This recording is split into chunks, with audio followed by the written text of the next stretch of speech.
بسم اللہ الرحمن الرحیم۔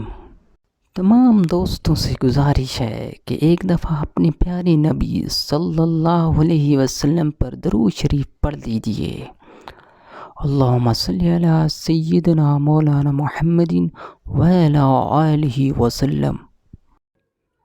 حضرت عائشہ صدیقہ رضی اللہ عنہا روایت کرتی ہیں کہ انہوں نے حضور صلی اللہ علیہ وسلم سے دریافت کیا کہ میں اپنے دو پڑوسیوں میں سے کس کی طرف ہدیہ بھیجوں؟ تو آپ صلی اللہ علیہ وسلم نے فرمایا، اس کی طرف ہدیہ بھیجو جس کی طرف تمہارا دروازہ زیادہ قریب ہے۔ قرآن و سنت کی خوبصورت ویڈیوز کے لیے ہمارے چینل کو سبسکرائب کریں اور ہماری حوصلہ افزائی کریں۔ جزاک اللہ خیرہ۔